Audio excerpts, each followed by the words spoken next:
Hey guys, welcome back to the channel. आज हम लोग देखेंगे लॉ ऑफ थर्मोडायनेमिक्स और इस पर्टिकुलर वीडियो में हम लोग डिस्कस करने वाले हैं फर्स्ट लॉ ऑफ थर्मोडायनेमिक्स।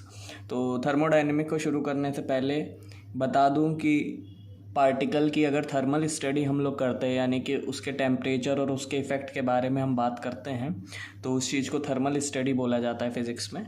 और इस पर्टिकुलर वीडियो में हम लोग यही देखेंगे कि थर्मल स्टडी या थर्मोडायनेमिक्स जिसे हम कहते हैं, जो फिज़िक्स की सबसे पुरानी ब्रांच है, यानी कि ये 1870 से पहले की ब्रांच है। तो इसमें हम लोग देखेंगे कि लॉ ऑफ थर्मोडायनेमिक्स या फर्स्ट लॉ ऑफ थर्मोडायनेमिक क्या होता है। तो चलिए शुरू करते हैं। इससे पहले की वीडियो में मैंने आपको हीट और एनर्जी के बारे में थोड़ा बहुत डिस्कस किया था कि स्पेसिफिक हीट या हीट क्या होती है। तो हीट जो है वह एनर्जी के ही एक फॉर्म को कहते हैं। और इस तरीके से भी आप समझ सकते हैं कि किसी सिस्टम में अगर एनर्जी है या एनर्जी आपको किसी सिस्टम की पता करनी है, तो या तो आप उसके अंदर हीट प्रोवाइड करके कर सकते हैं, या मतलब कि आप उसे हॉटर बॉडी या कोल्डर बॉडी को कांटेक्ट में ले आए तब आप उसमें हीट ट्रांसफ़र कर सकते हैं, या उसके ऊपर प्रेशर अप्लाई कर सकते हैं, यानी कि उसके ऊपर कोई मैकेनिकल वर्क कर सकते हैं। तो इस तरीके से आप जो है हीट को ऑब्ज़र्व कर सकते हैं। तो इसमें दो केसेस होते हैं, दोनों केसेस मैं यहाँ पे लिखता हूँ। पहला केस क्या होता है, या तो दो बॉडी कांटेक्ट में आ जाए, टू बॉडीज़ इन कांटेक्ट, और या तो मैकेनिकल वर्क उसके ऊपर कुछ हो, mechanical work on the system. तो अगर ये दो चीज़ें हो रही हैं तो आप कह सकते हैं कि सिस्टम में जो हीट है वो हीट उसमें ऑब्ज़र्व आप कर सकते हैं, और उसके अंदर जो हीट किसी सिस्टम की सराउंडिंग से वर्क करेगी, या उस अभी जो मैं एग्जांपल लेके आपको समझाने वाला हूँ तो आपको ज़्यादा क्लियर हो जाएगा कि मैं क्या कहने की कोशिश कर रहा हूँ। तो सबसे पहले आप एक मान लीजिए सिलेंड्रिकल हम लोग एक वॉल लेते हैं, ठीक है। इसके अंदर एक पिस्टन लगा हुआ है हमारा, ठीक है। यहाँ पे एक पिस्टन है और यहाँ पे कुछ पार्टिकल हैं, गैस पार्टिकल, ठीक है। तो इन गैस पार्टिकल का जो टेम्परेचर है वो T1 है, और यहाँ जो सिलेंड्रिकल वॉल है उस वॉल का टेम्परेचर है T2। और यहाँ पे हम लोग ये मान रहे हैं कि जो वॉल का टेम्परेचर है वो पार्टिकल के टेम्परेचर से, या गैसियस पार्टिकल है उसके टेम्परेचर से जो है वो ज़्यादा होगा।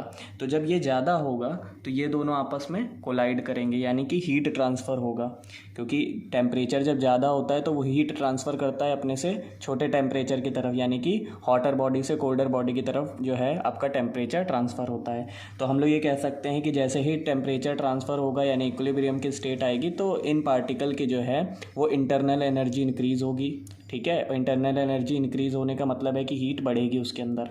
तो टू बॉडीज़ इन कांटेक्ट में लाया गया है। अगर मान लीजिए हम दूसरा केस लेते हैं, ठीक है। मान लीजिए हमने एक और केस लिया, यहीं पे मैं बना देता हूँ। पहले केस में हमने टेम्परेचर अलग अलग लिए थे, अब मान लीजिए मैं सेम टेम्परेचर ले लेता हूँ। यहाँ पे मैंने कुछ पार्टिकल बना दिए, ठीक है। अब मैंने इनका टेम्परेचर रखा T1 और इसका भी रखा T1, यानी कि आप T मान लीजिए कि दोनों का टेम्परेचर जो है वो T है, ठीक है। और मैंने अब क्या किया कि इसके ऊपर वर्क कराएंगे। तो वर्क कैसे करा सकते हैं सिस्टम के ऊपर, यानी कि आप ये जो पिस्टन है इसको थोड़ा सा खिसकाएं।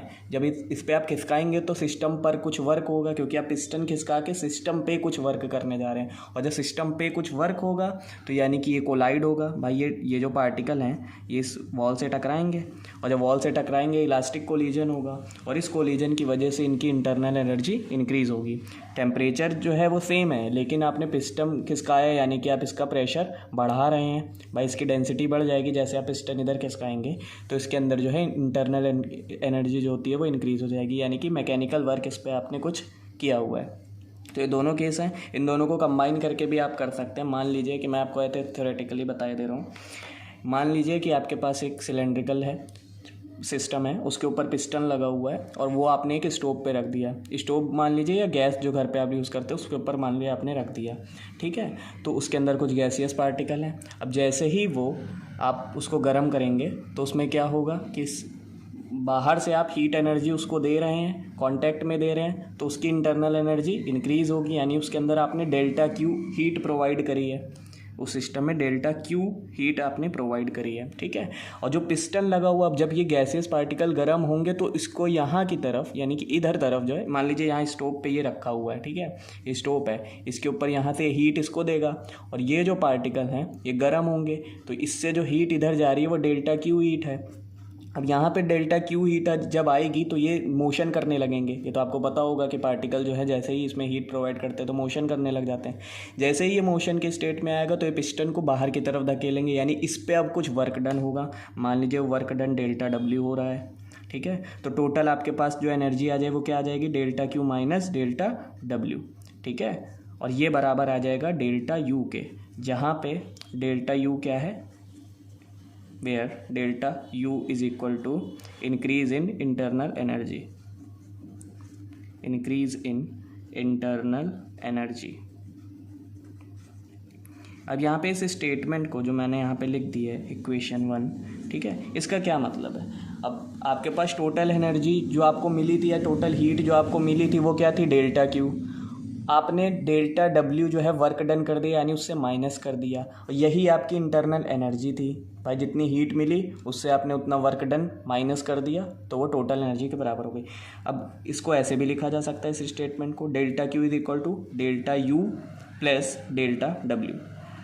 This is nothing but a first law of thermodynamics. This statement और this equation is known as first law of thermodynamics, first law of thermodynamics।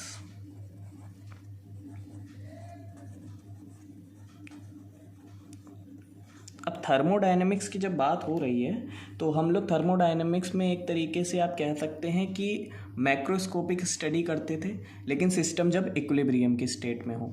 और जब इक्विलिब्रियम की स्टेट में नहीं होता है सिस्टम तो उसको इरिवर्सिबल जो थर्मोडायनेमिक्स है वो कहते हैं। वो जो ब्रांच है वो बहुत आगे आप लोग पढ़ेंगे। अभी जो हम लोग 12th लेवल पे या BSc लेवल में पढ़ते हैं वो थर्मोडायनेमिक्स पढ़ते हैं, जिसमें सिस्टम जो है इक्विलिब्रियम की स्टेट में रहता है।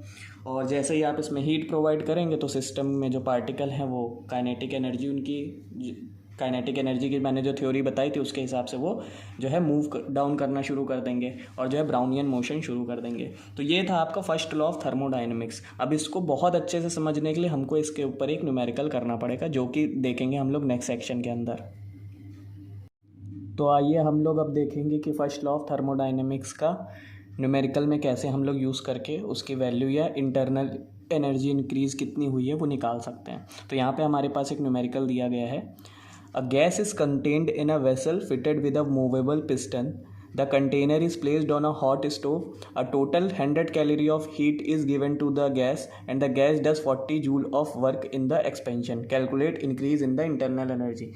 ये कह रहा है कि एक वेसल के अंदर कुछ गैस हम लोगों ने इकट्ठी की हुई है, ठीक है, और वो उस गैस की यानी कि उस सिलेंड्रिकल सिस्टम के अंदर एक मूवेबल पिस्टन भी रखा है जिसको हम आगे पीछे कर सकते हैं, ठीक है। और उस पूरे सिस्टम को स्टोव के अंदर हम लोग रख देते हैं, यानी गर्म होने के लिए रख देते हैं, यानी कि ये वाली कंडीशन है तो हम लोग ये वाला रूल लगाएंगे, ठीक है। और जो टोटल उसको हीट प्रोवाइड करता है वो स्टोव जो है वो सिस्टम को टोटल हीट देता है 100 कैलोरी की, ठीक है। और जो सिस्टम है वो 40 जूल का वर्क डन करता है एक्सपेंशन में, यानी वो जब उसमें इंटरनल एनर्जी देंगे तो पिस्टन आगे बढ़ेगा। किसकी वजह से, जो आपने हीट प्रोवाइड करी है वो वर्क डन करेगी पिस्टन को ऊपर उठाने में, तो वो वर्क डन है 40 जूल का। तो हमें total increase in internal energy निकालना है। तो आप देखिए आपके पास जो डेल्टा क्यू है वो कितना दिया हुआ है, 100 कैलोरी, ठीक है। हमें पता है, वी नो, भाई हमें जूल में आंसर चाहिए तो हम लोग कैलोरी में क्यों लिखेंगे। 1 जूल होता है 4.18 कैलोरी के, ठीक है। तो 100 कैलोरी की बात हो रही है तो कितने आ जाएगा, 418 जूल, ठीक है। हमने जूल में आंसर चाहिए तो हमने निकाल दिया। और डेल्टा डब्ल्यू वर्क डन कितना किया है, 40 जूल। फॉर्मूला में क्या पता है, delta U is equal to delta Q minus delta W. Increase in internal energy क्या होता है, delta Q minus delta W, यानी कि जितनी हीट आपने दी है और माइनस जितना उसने वर्क डन उस सिस्टम ने किया है। तो डेल्टा क्यू आपके पास कितना है, 418 माइनस 40 घटा दीजिए, आपका आ जाएगा 8 और 41 में से 4 गया 37। तो आपका 37 जूल जो है इंक्रीज़ हुई है इंटरनल एनर्जी। किसकी वजह से? स्टोव की वजह से। उसने जितनी भी एनर्जी हीट के रूप में उसको दी है, उस हीट ने जो वर्क डन किया है, तो उसके अंदर, उस सिस्टम के अंदर इंटरनल एनर्जी कितनी इंक्रीज़ हुई है उन मॉलिक्यूल्स के अंदर? कितनी हुई है? 378 जूल। तो ये हम लोगों ने इसका आंसर निकाल दिया है, फर्स्ट न्यूमेरिकल कर लिया लॉ ऑफ थर्मोडाइनमिक्स का। और एक चीज़ मुझे और बतानी है आप लोगों को कि कब जो वर्क डन या जो आपकी इंटरनल एनर्जी जो इंक्रीज़ हो रही है, डेल्टा क्यू इंक्रीज़ हो रहा है, तो वो कब पॉजिटिव और निगेटिव होता है, ये क्योंकि न्यूमेरिकल में यूज़ होगा इसका, तो ये बहुत ज़्यादा इंपॉर्टेंट है। ठीक है, अब अगर मान लीजिए कि वर्क डन सिस्टम करता है, यानी कि work done by the system होता है, तो डेल्टा डब्ल्यू पॉजिटिव होता है। तो ये आप लिख लीजिए, work done by the system, work done by the system, तो W जो है वो पॉजिटिव होगा, पॉजिटिव वर्क डन। यानी कि जब कोई सिस्टम वर्क डन करेगा तो वर्क डन जो है वो क्या होगा? पॉजिटिव होगा। ठीक है, यानी कि डेल्टा W, आप ये भी लिख सकते हैं डेल्टा W पॉजिटिव है। ठीक है, वर्क डन। अगर work done on the system हो, यानी कि सिस्टम पर काम कोई कर रहा हो, सिस्टम पर किसी ने काम किया, work done on the system, work done on the system, तो आपका निगेटिव डेल्टा डब्ल्यू आएगा। ठीक है, ये चीज़ क्लियर हो गई। अब मान लीजिए कि हीट आपने किसी सिस्टम को दी है। ठीक है, heat given to some system, heat given to some system, तो क्या होगा? तो डेल्टा क्यू क्या हो जाएगा बताइए? अगर आपने किसी सिस्टम को हीट प्रोवाइड करी है तो डेल्टा क्यू पॉजिटिव होगा।